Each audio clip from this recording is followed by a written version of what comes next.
Aquí hay una información sobre las réplicas que han afectado a 477 casas en la provincia de Esmeraldas. ¿De qué tomó conciencia el señor presidente de la República en su visita y revisión a las zonas afectadas por los terremotos? Un poco todo el país hemos pensado que lo de Esmeraldas era menor.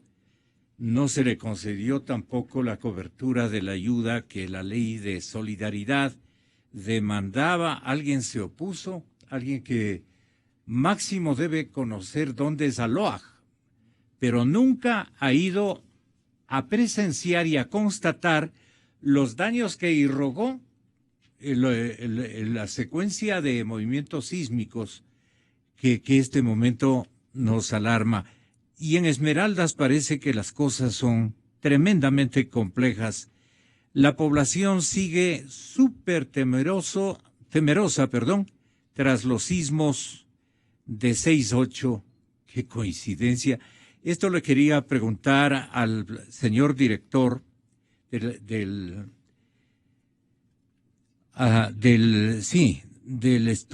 estudio realizado en los suelos manabitas. Vamos a entrevistar al ingeniero Mario Ruiz del Instituto Geofísico de la Escuela Politécnica Nacional. Yo digo, ¿cómo es que la madre naturaleza hizo un cálculo y salieron los dos sismos exactamente con el mismo tamaño, magnitud que llaman ustedes? Exactamente, la misma magnitud. Esto es mera coincidencia, quiero entender, ¿no? Sí, bueno, la magnitud de los buenos días, Gonzalito, Mario, buenos días doctor. a toda la audiencia. Quiero indicar que a través de los datos que disponemos en el Instituto Geofísico, hemos encontrado que en este caso tuvimos dos sismos con magnitudes muy parecidas, con magnitudes muy similares. Difieren en el segundo decimal, pero normalmente se reporta las magnitudes únicamente con un decimal, ¿no? Pero las dos son muy parecidas, y también esto ocurrió el 21 de abril. Tuvimos dos sismos también de magnitud 6 con valores muy parecidos de las magnitudes. ¿Por qué? ¿Qué determina la magnitud? ¿6 cerrados fueron? 6.2. 6.2 fueron. Sí. Entonces, ¿qué determina la magnitud de un sismo, no? La magnitud de un sismo está calculada en base al desplazamiento que tuvo el sismo en el momento el desplazamiento que tuvo la falla. La plataforma. La falla en el momento del sismo al área de la ruptura, ¿no? Sí, y el otro parámetro es menos variable, es a la rigidez que tiene la zona de la falla, ¿no? Entonces, si dos pedazos ¿Qué que llaman tienen rigidez de la zona de la falla? La rigidez es la rigidez de las rocas, y las rocas en esa zona, la rigidez es la resistencia que hace una roca a ser deformada lateralmente, ¿no? A tener se llama la resistencia que hace la roca al esfuerzo de corte. ¿De qué depende la resistencia? ¿Son las características geológicas? Es el tipo de roca. El tipo de roca. Y el nivel de confinamiento que tiene, el nivel de fracturamiento que tiene, nos da un valor de rigidez. Quizás más importante que esto, porque el valor de rigidez generalmente se le asume casi como constante, no hay pocas variaciones en ese parámetro. Pero lo que más varía es el área de ruptura y el nivel del desplazamiento, el salto que dio la falla en el momento de la ruptura. Entonces, en este caso tenemos segmentos que son pequeños, segmentos que son vecinos, o sea, un pequeño segmento que estaba en la esquina nororiental de la zona de falla del sismo del 16 de abril, ¿sí? En uno de sus bordes se movió, y lo que hizo fue le empujó casi como un efecto de dominó al pedacito que quedaba contiguo, ¿no? Y entonces esto es a veces, le llamamos en sismología un efecto como cascada, ¿no? Que a veces es lo que determina cuán grande puede ser el sismo, porque una ruptura pequeña puede inducir una ruptura vecina y esta a su vez simultáneamente y se puede desatar un sismo, claro, un sismo un grande. macrosismo, Un como macrosismo. fue, pues, ¿no? Entonces, ¿a partir de qué magnitud ustedes calculan o le dan el nombre de macrosismo? bueno, tenemos dos parámetros aquí, ¿no? Cuando sobrepasan la magnitud de 7.7, ¿no? Yeah. Debe ser considerado un sismo grande, ¿no? Y cuando pasa el valor de 8.5, ya es un sismo muy grande, ¿no? Sí, 8.5 en adelante, sí, muy grande. Sí, entonces, estos son valores que se utilizan básicamente en estudios, en reportes técnicos, ¿no? En los que se necesita describir o categorizar a los sismos. Debo indicarle que en nuestro caso, ¿no? Por ejemplo, tenemos un sismo con una magnitud de 8.8 que ocurrió en 1906, ¿no? Y el segundo sismo más grande era el sismo de 1979, que tuvo una magnitud de 8.1. ¿Fue en el océano mismo el 8.8? Fue en el de 8.8, fue en 1906. En un segmento que va desde el norte de Manta hasta el sur del puerto Buenaventura en Colombia. O sea, es una ruptura que tuvo entre 400 a 500 kilómetros de largo. O sea, nosotros nacimos con este fenómeno natural que apunta a fracturarse más en el lado ecuatoriano colombiano. Lo que los estudios sismológicos de esta zona nos están indicando es de que esta zona sísmica tiende a fracturarse con diferentes modos, ¿no?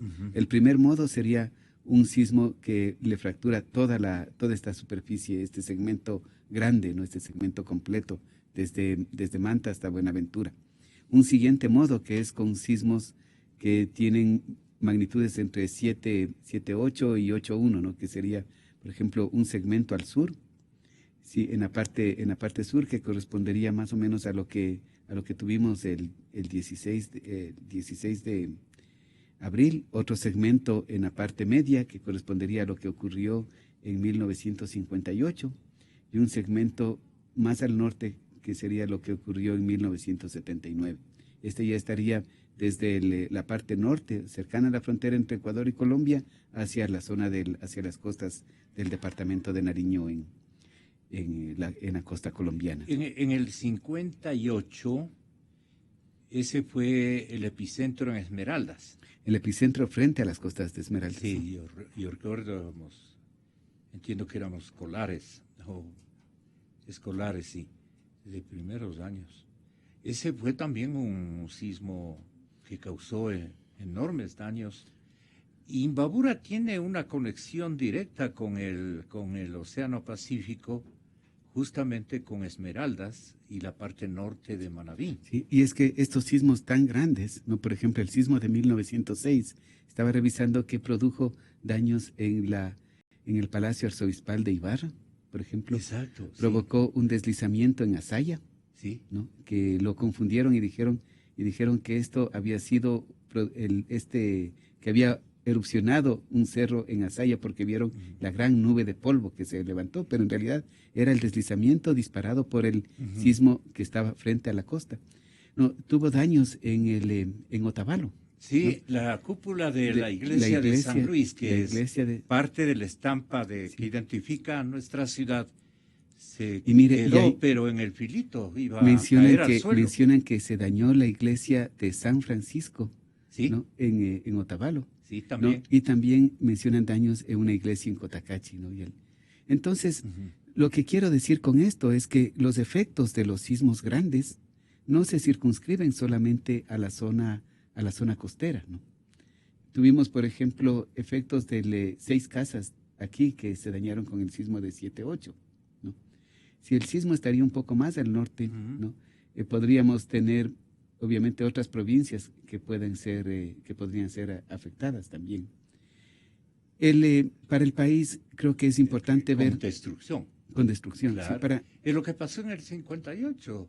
Se destruyeron todo un barrio que se llama Puñaro en la ciudad de Otavalo. Resultó muy afectado. se cayeron casas y todo lo demás. Y era justo producto de un sismo de los que estamos hablando. Entonces, para nosotros, para el Instituto Geofísico, creo que, y para el país, creo que tenemos una situación muy especial, muy paradójica, ¿no? Es que creemos que no debemos olvidar tragedias como estas, ¿no? Como humanos tendemos a olvidar los momentos tristes, los momentos duros, ¿no? Y quizás pensar en forma optimista para adelante, y eso está bien, ¿no? Es incluso saludable para la mente, ¿no? Pero tenemos que ponernos a pensar también, a tomar nuestro tiempo y reflexionar y decir, ¿qué hicimos mal? ¿No? ¿Cómo podemos mejorar en el futuro? ¿No? Entonces, lo que el Instituto Geofísico se está empeñando, ¿no? Es en tener... Ayer conversábamos de esto que usted va a iniciar a rememorar. Sí, es en tener datos que nos permitan a nosotros poder plantearnos mejor una reconstrucción que sea más adecuada, que nos permita no reproducir los errores, sino más bien estar en mejores condiciones en el futuro, ¿no? Porque entendemos que la población... Perdona, y los municipios deberían precisamente actuar con esa información. Este es un terreno peligroso. Aquí usted tiene que reforzar la estructura, los cimientos con tales materiales. Usted no me va a poner aquí bloque ni cosa por el estilo. Usted tiene que construirme paredes muy bien sustentadas, más que todo la estructura. Esto está haciendo el instituto este momento, y yo por eso le agradezco y le felicito a la institución que esté empeñada en aquello. Sí, nuestra tarea ha sido colaborar, por ejemplo, para que el país tenga códigos ecuatorianos o normas ecuatorianas de la construcción que sean actualizadas con los datos, ¿no? Que se disponen con el mejor conocimiento que se tiene a la época, ¿no? Y estas normas queremos que sean normas que se acaten, ¿no? Y aquí viene una tarea bien importante que deben tener los municipios, ¿no? No solamente aprobar el diseño arquitectónico, sino también deben aprobar los cálculos estructurales, pero ir más allá de eso, ¿no? Hacer una especie de seguimiento, o le podríamos llamar una especie de auditoría al avance, a la construcción, a la aplicación de lo que se presentó en la propuesta o en el estudio al municipio. Y de esa forma garantizarle a la población de que lo que se aprobó se esté llevando a cabo en la construcción, y poder señalar defectos o problemas, poderles señalar antes de que sea demasiado tarde, ¿no? Quizás mientras se está construyendo, si se hace una observación y se dice, mire señor, usted presentó en el plano este tipo de columnas, ¿no? Y las dimensiones no calzan con lo que ha presentado, por ponerle un ejemplo, ¿no? Esto se puede enmendar lo más pronto posible, sin causar la incidencia que podría causar si es que se lo deja y se lo encuentra solamente al final, después de que ha ocurrido un sismo. Esto es, ustedes lo están aprovechando. Sí. Entonces, pero ¿qué insumo de conocimiento es el más importante? Bueno, hay varios. La norma ecuatoriana de la construcción ya está establecida, ¿no? Lo que queremos nosotros es que se lo aplique, que esta norma llegue hasta la práctica, ¿no? Se traduzca en la práctica. Hay otras cosas que estamos trabajando en el instituto. Por ejemplo, ver la respuesta sísmica de los suelos, ¿no? Queremos aportar a los municipios y a las comunidades, ¿no? Para que la reconstrucción se haga tomando en cuenta estas características propias de los suelos, que pueden ser, que pueden ayudarnos a evitar problemas subsecuentes, ¿no? Problemas posteriores. De destrucción, ¿no? Entonces, el esfuerzo que están haciendo mis compañeros ahora es muy grande, porque les hemos pedido en el instituto que hagan este estudio de la manera más rápida posible, porque entendemos que tanto autoridades como la población quieren iniciar y dar paso con todo vigor. Eso le decía yo al teléfono, ayer que le entrevistaba, les decía, lo que ustedes están es confeccionando un mapa de suelos. Sí, estamos trabajando en una parte inicial de lo que sería una microzonificación sísmica, ¿no? ¿Cómo se llama? Microzonificación sísmica. Ah, ya. ¿No? ¿Esto primera vez en el país? No, Creo que hay avances, algunos avances que se han hecho en este camino. Se lo ha hecho en Guayaquil, se lo ha trabajado aquí en Quito, ¿no? Entonces es algo que ya podemos, como ecuatorianos, ya sabemos cómo. Pero los cómo GAS, ¿no hacerlo. cree usted que deberían invertir en esto un poco de dinero, dar trabajo a la parte técnica, formar gente que pueda ya tener un conocimiento pleno de la calidad de los suelos, donde va a ser permitido edificar y no donde hayan heredado o donde encuentren un terreno de $5,000, ahí construyen, no hay ningún problema. Porque el problema, yo digo, el problema ahora, obviamente por esta emergencia, tenemos que enfocar nuestros esfuerzos en las poblaciones de la costa, ¿no? Yeah. Pero lo que estábamos hablando inicialmente, ¿no? Los efectos de los sismos grandes no solamente se quedan en la costa, ¿no? En la historia se ha visto avanzan a la sierra. Avanzan pues, a la sierra. El sismo de 1906 afectó conventos y viviendas aquí en Quito, ¿no? Estaba leyendo que le dañó a la piscina del Sena en la parte donde era, en esa época quizás era frente al Ministerio de Defensa. Frente al Ministerio de Defensa. Sí, nos íbamos a nadar por ahí. Entonces los efectos de los sismos se extienden, ¿no? Por un lado, de estos sismos grandes, ¿no? Pero por otro lado también sabemos que existen fallas que atraviesan gran parte del territorio nacional, ¿no? O sea, tenemos un sistema con múltiples segmentos que entra por el Golfo de Guayaquil, cruza la sierra y termina en el... Quito tiene también en la parte norte, desde Calderón, una gran Quito falla. Tiene una gran falla, ¿no? En la provincia de Cotopaxi hay una falla más o menos parecida que corre a lo largo de algunas poblaciones del occidente de la provincia. Es que no habían geofísicos en la época de los españoles, ¿no? Y nuestros fundaban donde... Y nuestra provincia... El panorama era más o menos alhaja. Y nuestra provincia con certeza no tiene fallas que atraviesan su geografía, ¿no? Igual Carchi, igual Tungurahua, Chimborazo, las provincias del oriente, para no citarle más. Entonces, tenemos que avanzar hacia mejorar el conocimiento, tenemos que avanzar a hacerle a ese conocimiento, traducirle en lecciones prácticas y hacer que esas lecciones prácticas sean aplicadas por la población. La inquietud que tiene la gente es la siguiente, doctor. Mario Ruiz está con nosotros, el director, el principal del geofísico de la Politécnica, acá en la ciudad capital. En la ciudad de Quito está el doctor Mario Ruiz, ustedes pueden conocerle con nuestras cámaras. Hay muchos compatriotas que viven en el exterior y entonces estarán fijándose en su perfil, en la toma que le están haciendo este momento, por la alta responsabilidad que usted tiene en este momento. De alguna manera, si cabe el término, sísmicamente, este es un episodio que va a perdurar entre uno de los capítulos más importantes, ¿no es cierto?, en la historia sísmica del país. Me da la impresión. ¿Por qué? Porque la gente tiene la siguiente inquietud.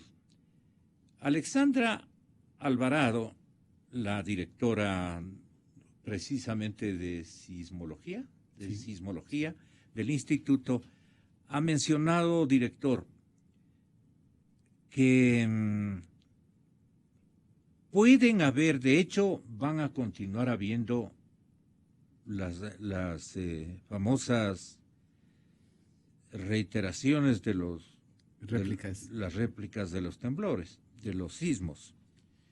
Y ella dice, si es que nunca van a alcanzar los 7, 8 grados que fue la medición del primer sismo que reactivó, digamos, este temor ciudadano, 7, 8 grados. Van a ser, como en efecto fueron este último, 1 grado menos, 6.8, esta antevíspera.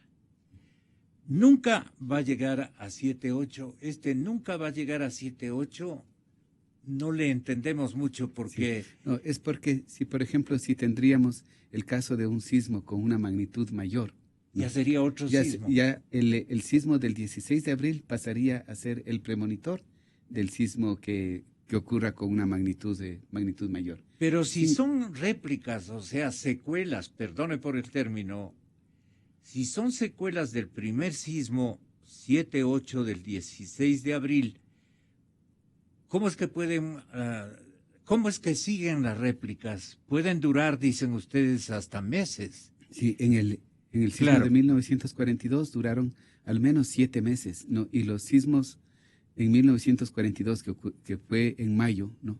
Tenemos en los catálogos sísmicos que hasta julio se registraron sismos con magnitud mayor que 6. Se registraron 12 sismos con magnitudes mayores a 6. ¿Ustedes creen que debemos esperar y aguardar eh, uno o varias réplicas que rebasen los 6? Sí, bueno, en geología no se puede esperar un fenómeno exactamente igual, pero creemos que es posible, ¿no?, que todavía subsistan sismos con magnitudes mayores a 5, ¿no? Quizás eso con una alta probabilidad pueden ocurrirse o buena probabilidad. Y yo diría, todavía no podemos descartar o existiría la probabilidad de que alguno de esos eventos eventualmente tenga una magnitud mayor que 6. Hasta hace poco tiempo, el geofísico norteamericano preveía, desde que soy reportero periodista, ¿no es cierto? Preveía de que en 10, en 15 años más va a haber un macrosismo gigantesco porque las placas, etcétera, etcétera. Eso no se cumplió así tan rigurosamente, pero ese es el pronóstico, el vaticinio que formularon ellos, porque esto está en permanente cambio. La subducción que ustedes llaman es un comportamiento de las placas que va a perseverar por años, de años, de años. Háganos entender esto. Sí, bueno, las placas no se van a detener, ¿no? Las placas, por ejemplo, van a seguir moviéndose, están moviéndose desde hace millones de años y las placas van a llegar a tener el mismo comportamiento que han tenido en el pasado. Entonces, vamos a seguir teniendo sismos.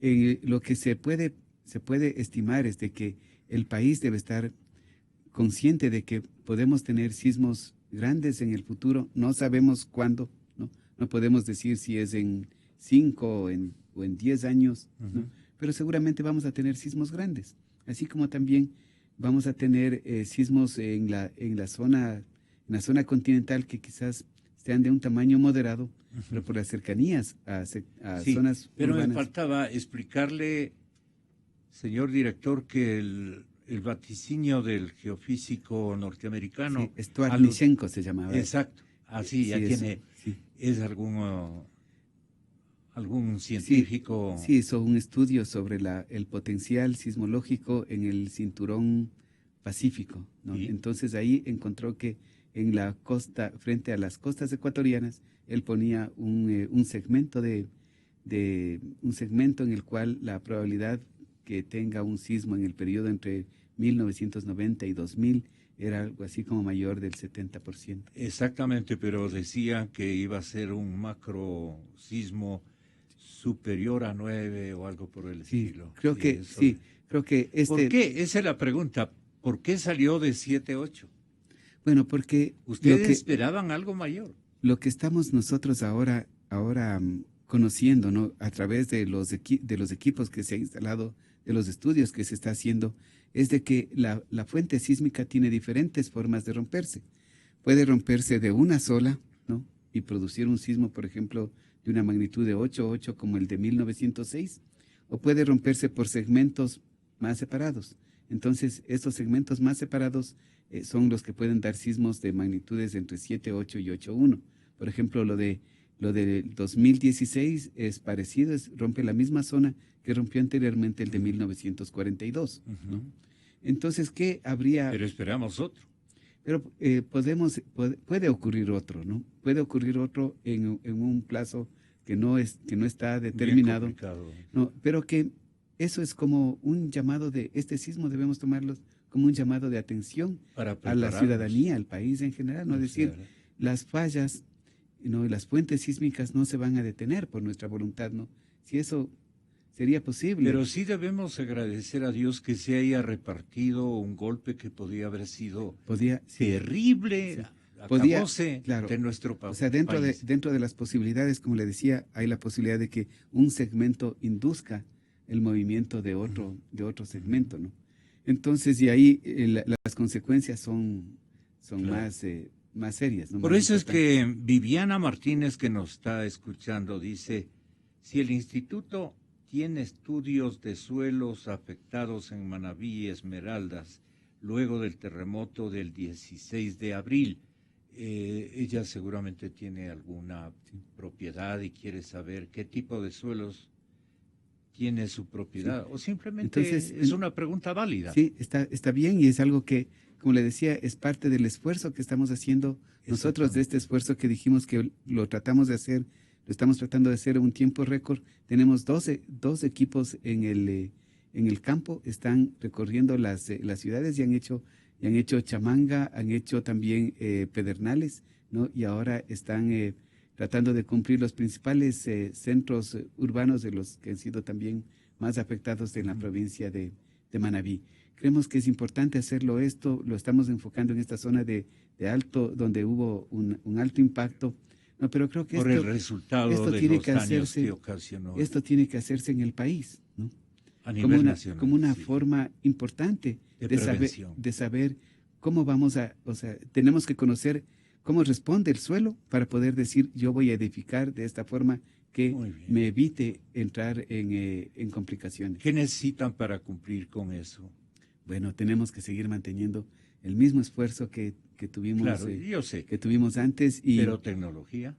Sí, bueno, estamos con un apoyo de universidades de Francia en este caso, ¿no? Y tenemos el equipo aquí, el equipo humano en el instituto, que es quizás su capital más valioso, ¿no? El ánimo y la preparación que tienen mis compañeros, y estamos haciendo un esfuerzo grande para...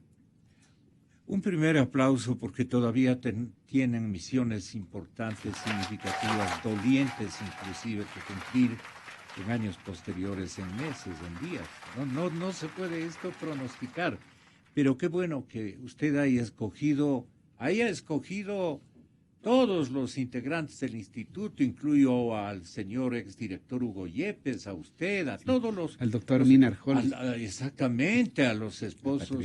Así es, a Patricia, querida Patricia, te enviamos un saludo de respeto muy importante a ti y a tu dignísimo esposo, el científico, que enseñó a todos ustedes de alguna manera, ¿no? A él le debemos toda la cultura, no sé, pues técnica...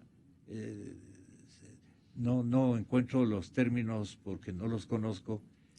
Sí, bueno, como cultura. Sí, fue importante, por ejemplo, el aporte del doctor Minarjol, porque él sentó la escuela, ¿no? Yeah. Y él nos enseñó en que debemos buscar respaldar, digamos, tenemos que buscar primero los datos, ¿no? Yeah. A partir de los datos tenemos que estructurar nuestros planteamientos, ¿no? Y buscar apoyos. Y no quedarnos, a veces, contemplando. Con las manos cruzadas. Sino que el volcán que ahora, por ejemplo, cómo erupciona o la falla que ya mismo le comento, ¿no? Hicimos unas solicitudes para que vengan equipos de Gran Bretaña, de Francia, de universidades de Estados Unidos, vinieron con los presupuestos de ellos, ¿no? O sea, entonces nosotros hicimos el papel de invitar y el papel de coordinar una vez que llegan, y el papel de asignar tareas a cada una de estas universidades. Pasamos 2 semanas en el campo,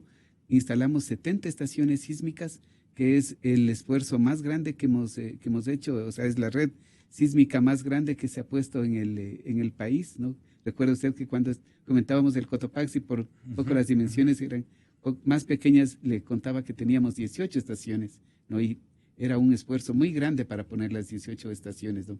Ahora, como el área es más grande, ¿no? Pusimos 70 estaciones, aparte de las de nuestra red, ¿no? Para el pequeño para- territorio, para 70 es un claro, récord, ¿no? para mejorar el conocimiento, ¿no? Porque queremos sacar nuestras conclusiones de los datos que estamos recolectando. Qué buena obra. Mario Ruiz, doctor, muchas gracias. A todos feliz fin de semana y que Dios bendiga al Ecuador. Naciones del país llevar.